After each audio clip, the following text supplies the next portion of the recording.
উপস্থিত অত্র রহমপুরী সুপারিশ সরকারি কলেজ মসজিদে আগত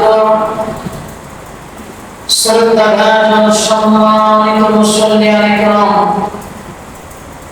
প্রাণপ্রিয় যুবক ভাইরা, ছোট ছোট সোনামণিরা, আসুন আমরা সবাই মিলে মহান আল্লাহ রাব্বুল আলামিনের দরবারে শুকর আদায় করি যে মহান আল্লাহ রাব্বুল আলামিন আমাদেরকে আজকের এই সুন্দর আবহাওয়ার মধ্য দিয়ে বরকতপূর্ণ জুমা, পবিত্র জুমার দিনে, সাপ্তাহিক ঈদের দিনে আমাদেরকে তার রহম দায়িত্ব পালনের লক্ষ্যে মসজিদে আসবার মতো সুযোগ দান করেছেন।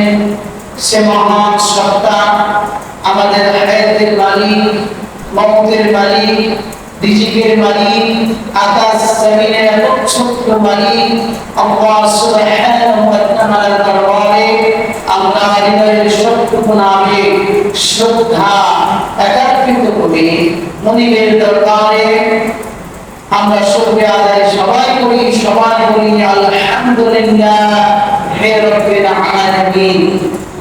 অতঃপর লাখো কোটি দুরূদ শান্তি বর্ষিত হোক বিশ্ব আনন্দিত নেতা, সর্বকালের সর্বশ্রেষ্ঠ মহাপুরুষ, মানবতার মহান শিক্ষক, যিনি মানবতার কল্যাণের জন্য, উম্মতে মুহাম্মাদের জন্য তার প্রতি জীবনকে উৎসর্গ করেছেন, নিপীড়ন সহ্য করেছেন, জুলুম সহ্য করেছেন, শত জুলুম শত নির্যাতন সহ্য করে উম্মতে মুহাম্মাদের জন্য তিনি পাগল পারা হয়ে কালেমার ঝান্ডাকে হাতে নিয়ে মক্কা মদিনার সর্বোচ্চ জায়গায় কালেমার দাওয়াত পৌঁছে দেওয়ার চেষ্টা করেছিলেন।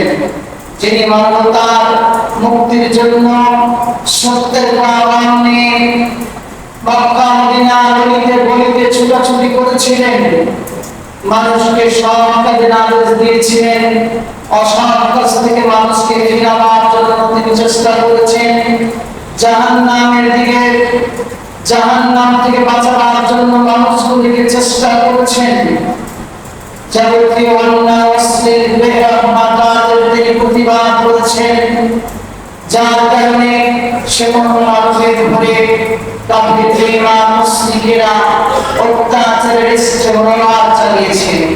শত অত্যাচার, শত নির্যাতন, শত অত্যাচারের ইস্তেমরারকে তিনি সহ্য করে কালেমার দাওয়াতকে তিনি চালিয়ে গেছেন। আমাদের নেতা মামিনার লাইনের মনি পরিজান টুকরা বিশ্ব নবী সরকার দু আলম জনাবে মুহাম্মদুর রাসূলুল্লাহ, সবাই বলেন সাল্লাল্লাহু আলাইহি ওয়াসাল্লামের উপরে আল্লাহুর আলামিনের পক্ষ থেকে বর্ষিত হোক লাখো কোটি দুরূদ শান্তি। আমরা সবাই বলি আমিন, আল্লাহুম্মা আমিন, আল্লাহুম্মা সাল্লি আলাইহি, আল্লাহুম্মা বারিক আলাইহি। সম্মানিত উপস্থিতি, প্রতি জুমায় আমি আপনাদের সামনে একটা বিষয়কে নিয়ে সংক্ষিপ্ত আলোচনা করবার চেষ্টা করি। আমার স্বল্প জ্ঞানে, স্বল্প এলেমে আমি সেই কথাগুলি তুলে ধরবার চেষ্টা করি বিষয়ের উপরে। আজকের যে বিষয় নিয়ে আপনাদের সামনে আমি আলোচনা উপস্থাপন করতে চাই, সে বিষয়টি হলো মরণকালে মুমিনের অবস্থা। বলি আলহামদুলিল্লাহ, মরণকালে মুমিনের অবস্থা। আমরা যারা আল্লাহর বান্দা, আল্লাহর বন্ধু হবার চেষ্টা করছি, বিশেষ করে মুমিন মুমিনাত, তাদের জন্য আজকের এই মেসেজটা অত্যন্ত আনন্দদায়ক হতে পারে, অত্যন্ত শুভ সংবাদ হতে পারে। আল্লাহ রাব্বুল আলামিন আমাকে যেন এই বিষয়ের উপরে হাদিস এবং কোরআন থেকে সংক্ষিপ্ত করে কিছু কথা বলার তৌফিক দান করেন, আমরা বলি আমিন। আমি আগেই বলেছি আমাদের কোনো জ্ঞান নেই, লা ইলমা লানা ইল্লা মা আল্লামতানা, কোনো জ্ঞান নেই। আল্লাহ রাব্বুল আলামিন দয়া করে মেহেরবানি করে যেটুকু দিয়েছেন তা ছাড়া আমাদের কারো কোনো জ্ঞান নেই। জ্ঞানের অহংকার করা, জ্ঞানের তহব্বর করা, এটা চলবে না। কেউ যদি বলে যে আমি অত্যন্ত পণ্ডিত, অনেক বিষয়ে আমি পারদর্শী, অনেক বিষয়ে আমি জানি, কিন্তু মূলত পক্ষে না, ওর কোনো জ্ঞানই নেই, যদি আল্লাহ রাব্বুল আলামিন দয়া করে জ্ঞান না দিয়ে সেই স্বল্প জ্ঞান আমাদের ভিতরে আল্লাহ রাব্বুল আলামিন দয়া করে যেন দান করেন, আর আমরা সেই জ্ঞান নিয়ে যেন কথা বলার চেষ্টা করি। আরেকটি কথা আপনাদেরকে বলতে চাই, যেহেতু এটি মরণকালে মুমিনের অবস্থা নিয়ে আমি আজকে কথা বলব, এই মেসেজটা বাড়িতে আমার মা বোনদেরকে আপনারা ভবিষ্যতে যারা এসেছেন পৌঁছাবার চেষ্টা করবেন। কেননা মরণকালে মুমিনের অবস্থাটা কেমন, এটা যদি আল্লাহর মুমিন বান্দা বান্দী শোনে, উনি যদি এটা শোনে মনের ভিতরে তৃপ্তি পাবে, বলে আলহামদুলিল্লাহ, মনের ভিতরে শান্তি পাবে, মনের ভিতরে তার একটা উৎফুল্ল জাগ্রত হবে, আল্লাহ ইবাদতের জন্য আরো বেশি দিনে মনোযোগী হয়ে যাবে। সুবহানাল্লাহ। রাসূলকে প্রশ্ন করা হয়েছে, রাসূল আপনার আগের পরে সব গুনাহ করতে মাফ, সুবহানাল্লাহ, এরপর আপনি যখন নামাজে দাঁড়িয়ে থাকেন তখন আর সিজদায় যাবেন কিনা মনে হয় না, রুকুতে যখন যান রুকু থেকে আর উঠবেন কিনা মনে হয় না, সিজদাতে যখন যান তখন মনে হয় সিজদা থেকে আর উঠবেন কিনা মনে হয় না। অথচ আপনার আগের পরে সব গুনাহ মাফ, আল্লাহ আপনাকে কাউসারের একচ্ছত্র অধিপতি দান করেছেন। সুবহানাল্লাহ। কাউসারের মালিক হবেন আপনি কিয়ামতের দিন, আপনি যাকে ইচ্ছে পানি পান করতে পারবেন। এরপরও আপনার এত ইবাদত, এত বন্দেগী কেন? যুবক ভাইয়েরা, মুরব্বিয়ানে কেরামেরা, ভালো করে শুনুন।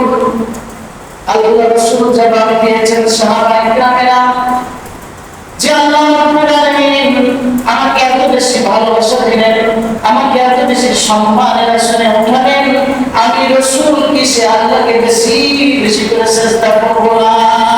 সুবহানাল্লাহ। আমি কি বেশি শুকর গুজার করব না? অবশ্যই আমি বেশি শুকর গুজার হয়ে যাব। এজন্য মুমিনের মরণকালের যে অবস্থা, এটা যদি আল্লাহর বান্দা বান্দীরা শুনে, আল্লাহর ইবাদতে তিনি আরো মনোযোগী হয়ে যাবেন। সুবহানাল্লাহ, সুবহানাল্লাহ। বারবার কোরআন কারীমে আল্লাহ তাআলা বলেন, ইয়া আইয়াতুহান নাফসুল মুতমাইন্নাহ ইরজিই ইলা রাব্বিকি রাদিয়াতান মারদিয়া। সুবহানাল্লাহ। মরণকালে মুমিনের কাছে একজন ফেরেশতা এসে বলবেন, হে প্রশান্ত আত্মা, আলহামদুলিল্লাহ বলেন, হে প্রশান্ত আত্মা। প্রশান্তের ব্যাখ্যা বিশাল। প্রশান্ত মহাসাগর বলেন না, বলেন না, যার কোনো সীমানা কোন কেউ খুঁজে পাওয়া মুশকিল। সুবহানাল্লাহ। আল্লাহ রাব্বুল আলামিন বলেন, একদম রহমতের ফেরেশতাকে ওই মুমিন বান্দা মুমিন বান্দির সামনে হাজির হবে, সাথে মালাকুল মউত থাকবে। মালাকুল মউতের কাজ করবে। মালাকুল মউতের নাম হলো কি আমরা কি জানি? আজরাইল। কিন্তু আসলে তিনি কি? মালাকুল মউত। তিনি যার কবজকারী একজন ফেরেশতা। আমরা নাম দিয়েছি, আমরা নাম হিসেবে জানি তিনি আজরাইল, তাই না? কিন্তু প্রকৃত পক্ষে শুদ্ধ কথা হচ্ছে মালাকুল। আমরা আজরাইল বলতে নিষেধ করছি, আজরাইল একজন ফেরেশতার নাম। সম্মানিত ভাইরা, দেখা হবে হে প্রশান্ত আত্মা, কারণ কত বিশাল আত্মা, এটা কিন্তু আপনাদের ব্যাখ্যা করে বোঝাবো এই খুতবার সময় সম্ভব না। হে প্রশান্ত আত্মা, তোমার প্রতিপালকের নিকট ফিরে আসো, তোমার প্রতিপালকের নিকট ফিরে আসো। এমন অবস্থায় তুমি ফিরে আসো যে আল্লাহ রাব্বুল আলামিনের প্রতি তুমি সন্তুষ্ট, আর আল্লাহ রাব্বুল আলামিন তোমার উপরে সন্তুষ্ট। সুবহানাল্লাহ। একজন মুমিন বান্দা মৃত্যুকালীন সময়ে তার কাছে এসে বলা হয়, আপনি বেরিয়ে আসো, এমন সময় বেরিয়ে আসো, এমন অবস্থাতে তুমি বেরিয়ে আসো, তোমার অবস্থাটা এরকম যে এখন তুমি আল্লাহর প্রতি সন্তুষ্ট, আল্লাহ তোমার উপরে সন্তুষ্ট। আল্লাহ, এটা মুমিনের জন্য খাস বিষয়বস্তু। মরণকালে মুমিনের অবস্থা। এটা আল্লাহ রাব্বুল আলামিন বলেন। এবার আমরা হাদিস থেকে জানতে চাই আল্লাহ রাসূল কি বলেছেন। আল্লাহ রাসূল জনাব মুহাম্মদুর রাসূলুল্লাহ সাল্লাল্লাহু আলাইহি সাল্লাম বলেছেন, মুমিন বান্দা যখন দুনিয়া ত্যাগ করে আখিরাতের দিকে অগ্রসর হয়, তার মানে যখন তার মরণের সময় চলে আসে, আল্লাহু বলেন, যখন তার মরণের সময় সন্নিকট, অল্প সময়ের মধ্যেই তিনি ইহকাল ত্যাগ করবেন। ঠিক এমনি মুহূর্তে আল্লাহ রাব্বুল আলামিনের নবী বলেন, আকাশ থেকে একদল ফেরেশতা, আসমান থেকে উজ্জ্বল চেহারা বিশিষ্ট ফেরেশতা আসে, যাদের চেহারাগুলি আল্লাহ রাসূল বলেন সূর্যের থেকে উজ্জ্বল। সুবহানাল্লাহ বলেন। একদল রহমতের ফেরেশতা আসেন যাদের চেহারাগুলি সূর্যের থেকে উজ্জ্বল। সূর্যের উজ্জ্বলতা আমরা এই সামান্য দেখতে পাই। পুরো উজ্জ্বলতা যদি আল্লাহ প্রকাশ করতেন, তাহলে আমরা এমনি এই উজ্জ্বলতা নিয়ে কাঁপতে বাঁচি না। আর পুরো উজ্জ্বল যদি পুরো তেজ সূর্যকে দেওয়া হতো এই জমিনের জন্য, তাহলে আমরা সব করে ছাই হতো। তো সূর্যের সাথে উদাহরণ দিলেন আল্লাহ রাসূল, যে সূর্য যেমন উজ্জ্বল, ঠিক এরকম চেহারা বিশিষ্ট একদল ফেরেশতা মুমিন বান্দা বান্দির কাছে চলে আসে। তাদের চেহারাগুলি সূর্যের মতো উজ্জ্বল হবে। তাদের সাথে কি থাকবে? তাদের সাথে থাকবে জান্নাতের কাফন। আলহামদুলিল্লাহ বলে কি থাকবে? জান্নাতের কাফন, সাথে থাকবে জান্নাতের খুশবু। আল্লাহু আকবার। তারা কি করবে? মৃত্যুকালীন সময়ে মুমিন বান্দা কিংবা বান্দি অগোচরে তারা বসে যাবে। মুমিন বান্দা বান্দি তাদের দেখতে পাবে না। মুহূর্তের ভিতরে মালাকুল মউত চলে আসবে। মালাকুল মউত মানে আজরাইল। মুহূর্তের ভিতরে মালাকুল মউত মুমিন বান্দা বান্দির সামনে আসবে, এসে আবার বলবে, ওগো প্রশান্ত আত্মা, আল্লাহ তোমাকে ডাক দিয়েছে, আল্লাহ তোমার প্রতি রাজি, তুমি আল্লাহর প্রতি সন্তুষ্ট, তুমি বেরিয়ে আসো। সুবহানাল্লাহ, সুবহানাল্লাহ। এই আওয়াজ যখন মালাকুল মউত তার মাথার সামনে বসে যাবে, মুমিন বান্দার মাথার সামনে মালাকুল মউত বসে দিয়ে এই শব্দ যখন উচ্চারণ করবে, যেটা আমি বলেছি, ইয়া আইয়াতুহান নাফসুল মুতমাইন্না, হে পবিত্র আত্মা, আল্লাহর সন্তুষ্টির জন্য বেরিয়ে আসো। এই আওয়াজ যখন মালাকুল মউত আজরাইল দিয়ে দিবে, তাহলে আমার আল্লাহ রাসূলের ঘোষণা হলো, কলস থেকে পানি ঢাললে পানি ভর্তিকে কোনো সমস্যা হয় নাকি? ভরা কলস থেকে আপনি যখন পানি ঢালবেন, পানি ভরতে যেমন সমস্যা হয় না, পানি যেমন সহজেই পড়ে যায়, আপনার পাত্র ভরে যায়, আপনার গ্লাসটা ভরে যায়, আপনার মগটা ভরে যায়, তৃপ্তি সহকারে আপনি আমি পান করি। ও আল্লাহর বান্দারা, ভালো করে শুনুন, এই মেসেজটা মা বোনদেরকে আপনারা দয়া করে পৌঁছাবেন। মুমিন বান্দার সামনে মালাকুল মউত যখন মাথার সামনে বসে আওয়াজ দিবে, ভরা কলস থেকে পানি বের করার সময় যখন পানি সহজে বেরিয়ে চলে আসে, মুমিন বান্দা বান্দির জানটা, আত্মাটা খুব সহজভাবে মালাকুল মউতের হাতে চলে আসবে। সুবহানাল্লাহ, এত সহজভাবে মালাকুল মউতের হাতে তিনি চলে আসবেন। উনি বুঝতেই পারবেন না এত শান্তি, এক শান্তি। ভাইরা আমার, হাদিস শরীফের পরের অংশ হলো, মালাকুল মউতের কাছে যখন আত্মা চলে আসবে, মালাকুল মউত এতটুকু লেট করবেন না, দেরি করবেন না। ওই যে আকাশ থেকে একদল রহমতের ফেরেশতা জান্নাতের কাফন নিয়ে এসেছে, জান্নাতের খুশবু নিয়ে এসেছে। ওই জান্নাতের খুশবুগুলি, জান্নাতের কাফনগুলি তারা চোখের আড়ালে বসে আছে। মালাকুল মউত যেমনি জান্নাত কবজ করে দিবে, আর দেরি নয়, আত্মাটা ওই রহমতের ফেরেশতাদের হাতে তুলে দিবে। সুবহানাল্লাহ। আল্লাহ শুধু তাই না, মুমিনের মরণকালের অবস্থা লক্ষ্য করুন। যেমনি রহমতের ফেরেশতারা আত্মাটা পেয়ে যাবে, জান্নাতের কাফন আছে, আল্লাহু আকবার, জান্নাত থেকে এক টুকরো কাফন তারা নিয়ে আসে, ওই আত্মাটা ওই কাফনের সাথে তারা জড়ায় নেবে। সুবহানাল্লাহ। খুশবুগুলো মেখে দিবে, জান্নাতের খুশবু। এরপরে কি হবে? এরপরে রহমতের ফেরেশতারা উচ্চ আকাশে আত্মা নিয়ে উঠতে থাকবে। সারা আকাশ থেকে, সারা এই জমিন থেকে আকাশ ফাঁকা জায়গাগুলি সুগ্রানে ভরে যাবে। এত সুগ্রানটা দুনিয়ার কোন সুগ্রানের সাথে মিল নাই। আল্লাহু আকবার। দুনিয়ার সুগ্রানের সাথে কোনো মিল নেই। তারা এই আত্মাটাকে নিয়ে আকাশের দিকে উঠতে থাকবে। ভাইরা, আকাশের প্রথম আকাশের কাছাকাছি যাবে। আকাশের নিয়মিত ফেরেশতারা বলবে, ও দুনিয়ায় আগমনকারী ফেরেশতারা, কারণ আত্মা নিয়ে তোমরা পৃথিবী থেকে আসতেছো, আসমান সুগ্রানে ভরে গেছে। সুবহানাল্লাহ। আসছে আত্মা ফেরেশতারা বলো, ভাইরা আমার, এই সময় ফেরেশতারা মায়েদের নাম ঘোষণা করতে গিয়ে, পবিত্র মুমিন ব্যক্তি, মুমিন বান্দা বান্দির নাম বলতে গিয়ে পিতার নামটা উচ্চারিত হবে। সুবহানাল্লাহ। বলা হবে, এটা আব্দুর রহমানের ছেলে মুমিনের পুত্র, তার মানে পিতার নাম ঘোষণা করা হবে। মুমিন ব্যক্তি, মুমিন বান্দা বান্দির নামটা ঘোষণা করা হবে। এজন্য নামটা ভালো হওয়া চাই, নামটা অর্থবহ হওয়া চাই, নামটা মুসলমানের হওয়া চাই। আবিজাবি নাম কিন্তু আমরা রাখতে চাই না, রাখলেও ওটাকে ক্যান্সেল করে দিতে হবে, ওটাকে বাতিল করতে হবে। অর্থবহ হাদিস এবং কোরআন সে নামটাকে সাপোর্ট করে কিনা এরকম একটি অর্থবহ নাম রাখতে হবে। জেনে রাখতে হবে মুসলমানেরা, মৃত্যুর পরে মুমিন ব্যক্তির আত্মা যখন ফেরেশতারা উত্তর আকাশে গ্রহণ করবে, তখন প্রশ্ন হবে, কার আত্মা তোমরা আকাশের থেকে নিয়ে আসছো? এত সুন্দর, এত সেন, আমরা যেন পাগল হয়ে যাচ্ছি, কে সে আত্মা?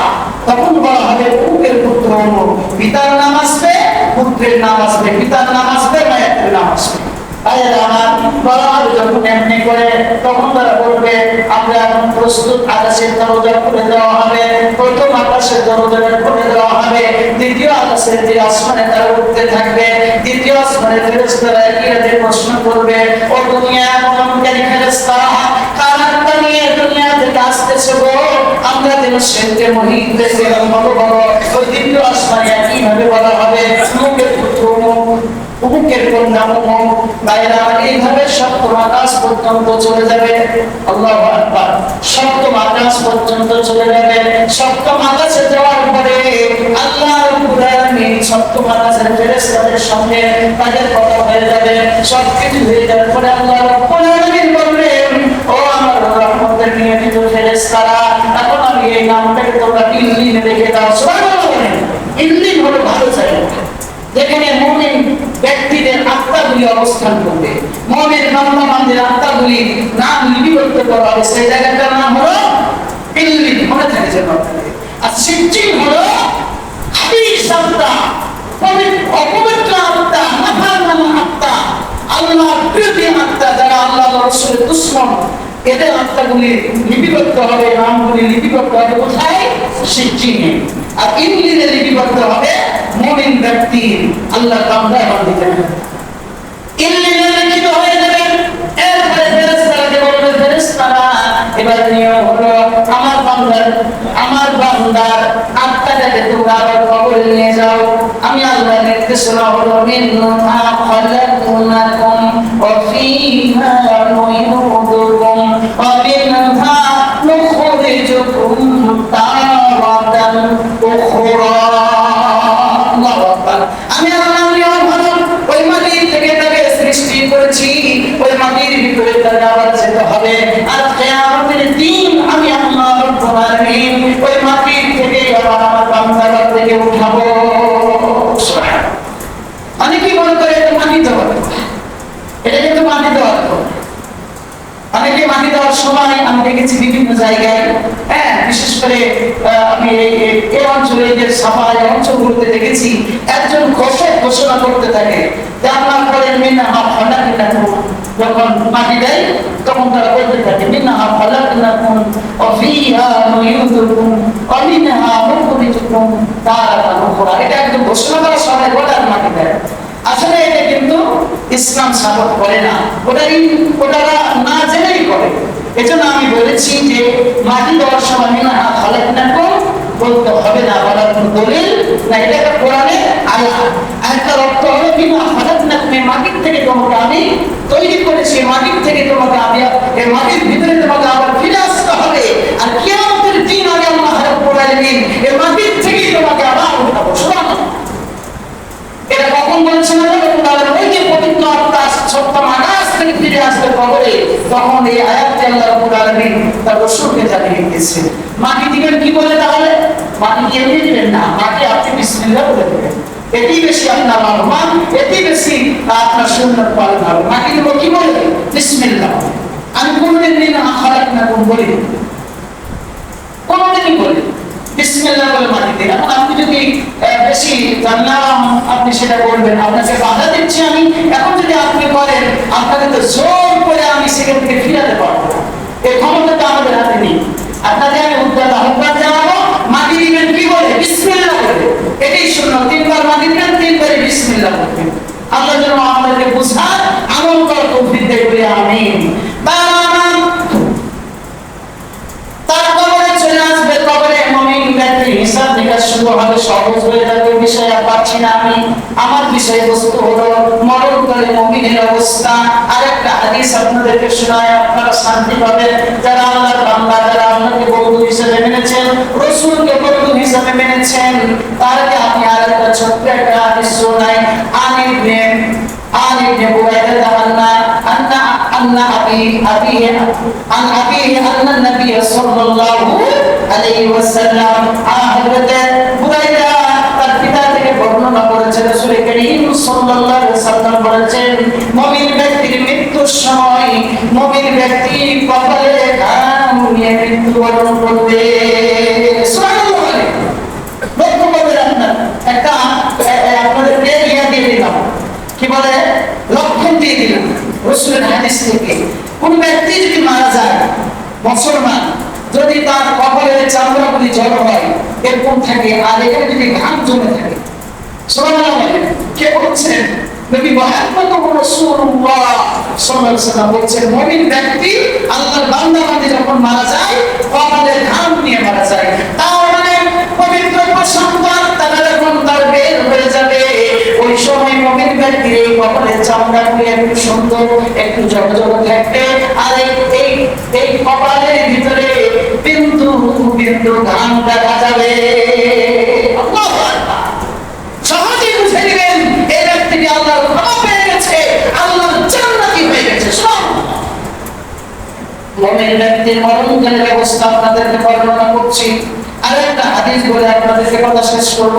হযরত আবু সাঈদ আল-খুদরি রাদিয়াল্লাহু তাআলা থেকে হাদিসটি বর্ণিত, আল্লাহর রাসূল জনাবে মুহাম্মদুর রাসূলুল্লাহ সাল্লাল্লাহু আলাইহি ওয়াসাল্লাম বলেন, যখন লাশ খাবে নিয়া আত্মীয় স্বজনরা চলতে শুরু করে, আত্মীয়জন স্বজনরা যখন হাঁটতে শুরু করে, মুমিন ব্যক্তি, মুমিন বান্দা বান্দি তখন আত্মীয় স্বজনকে বলতে থাকে, ও আমার আত্মীয় স্বজনেরা, ও গ্রামবাসীরা, প্রতিবেশীরা, দেরি করো না, দেরি করো না, জলদি জলদি খাটলা নিয়ে চলো, আমি আল্লাহর সঙ্গে তাড়াতাড়ি সাক্ষাৎ করবো। সুবহানাল্লাহ। মুমিন ব্যক্তি মৃত্যুর পরে শুরু করে বলতে যে আমাকে তাড়াতাড়ি নিয়ে চলো, তাতে মুমিন আসবে, মুমিন আমাকে তাড়াতাড়ি নিয়ে চলো, আমি দেরি করতে চাই না। কিন্তু আমরা বড্ড দেরি করি। মুমিন ব্যক্তির যখন জানাজা হয়ে গেল, আর দেরি নেই, জানাজা করতেও দেরি নেই, মারা গেছে, তাড়াতাড়ি চাই আমার জানাজা দিয়ে দাও, আমাদের কবরের মাটিতে নাও, কারণ কবরে গেলে আমি আল্লাহর সাক্ষাৎ পেয়ে যাবো, আল্লাহর রেজামন্দি পেয়ে যাবো, বিশাল বিশালতা জান্নাতের নাচ নিয়ামত আমাদের দান করে দেবে। সুবহানাল্লাহ। এটা মুমিন ব্যক্তি বলতে থাকে। কে বলছেন? নবী মুহাম্মদুর রাসূলুল্লাহ সাল্লাল্লাহু আলাইহি ওয়াসাল্লাম বলছেন। কিন্তু সেটা যদি পরকার হয়, পরকার নিয়ে কাফেরদের মরণ অবস্থা নিয়ে অন্য আরেকটা সময় আলোচনা করব। আজকে আলোচনা করলাম মরণকালে মুমিনের অবস্থা। মরণকালে মুমিনের অবস্থা কি সুন্দর, চমৎকার। মৃত্যুর সময় ফেরেশতাদেরকে সদর সম্ভাষণ মুমিন ব্যক্তিদের জন্য। একটু ভাবেন, রহমতের ফেরেশতারা আত্মগোপন করে আছে একটু পাশেই, মালাকুল মউত জান কবজ করছে, জান কবজা আত্মাটা কলসির পানি যেমন সহজে পড়ে যায়, মশকের পানি যেমন সহজে পড়ে যায়, আত্মাটা সহজভাবে আজরাইলে মালাকুল মউতের হাতে আসবে। আত্মাটা সাথে সাথে ফেরেশতাদেরকে রহমতের ফেরেশতাকে দিবেন, ফেরেশতারা সাথে সাথে জান্নাতের কাপড় দিয়ে কাচিয়ে নিয়ে জান্নাতের সুগন্ধে ঊর্ধ্ব আকাশের দিকে উঠতে থাকবে। মরণকালে মুমিনের অবস্থা। মরণকালে মুমিনের লক্ষণ হলো মুমিন ঘাম নিয়ে মারা যাবে। এই কপালে মুমিনের ঘাম জমা দেখতে পাবে, যার নিকটে থাকে ওই সময় তারা লক্ষ্য করে বুঝতে পারে তার কপালটা ঘেমে গেছে। এটা মুমিনের লক্ষণ। সুবহানাল্লাহ। মুমিন ব্যক্তি মারা গেলে পরে মুমিন ব্যক্তি চাইবে আমাকে তাড়াতাড়ি দাফন করে দাও, তাড়াতাড়ি কবরে রেখে দাও, তাড়াতাড়ি দিয়ে দাও, কারণ আমরা আল্লাহর রেজামতের জন্য আমি করি। সম্মানিত উপস্থিতি, যারা নামাজ পড়তেছেন, যারা নিয়মিত আল্লাহর হুকুম মানছেন, যারা হালাল হারাম বেঁচে চলছেন, যারা আল্লাহ রাসূলের আইন মানার চেষ্টা করছেন, আপনারা আমরা আপনাদের জন্য আজকে এই আলোচনা সুখবর বয়ে আনতে বলে আমি মনে করি। আপনাদের অনুরোধ রইল মা বোনদেরকে, যারা আল্লাহ ইবাদতের জন্য মশগুল, যারা তাহাজ্জুদ পড়ে অনেক ইবাদত করে, অনেক নফল কি বলে সিয়াম পালন করে, আল্লাহর জান্নাতের আশায় তারা কাজগুলি করে থাকে, তাদের মরণকালে কি রকমের আনন্দ হতে পারে এই নিউজটা প্রত্যেকেই আপন আপন পরিবারকে জানাবার চেষ্টা করবেন। আল্লাহ রাব্বুল আলামিন যেন আমাদের সকলকে তৌফিক দান করেন, বলি আমিন। মরণকালে মুমিনের মরণকালের যে অবস্থা, আল্লাহ তাআলা আমাদের সকলকে যেন মুমিন হিসেবে কবুল করেন, আমরা বলি আমিন। মরণকালে আল্লাহ তাআলা এরকম সুখ শান্তি দিয়ে আরামদায়ক করে রহমতের ফেরেশতা ওই পেঁচানো কাপ জান্নাতের পেঁচানো কি বলে কাফন দিয়ে যেন আমরা ঊর্ধ্ব আকাশে আসমান পর্যন্ত যেতে পারি, আমাদের আত্মা ফিরে আসে যেন আবার কবরে। আল্লাহ যেন এরকম আমল করে সকলকে তৌফিক দান করেন, বলি আমিন। আল্লাহুম্মা আমিন।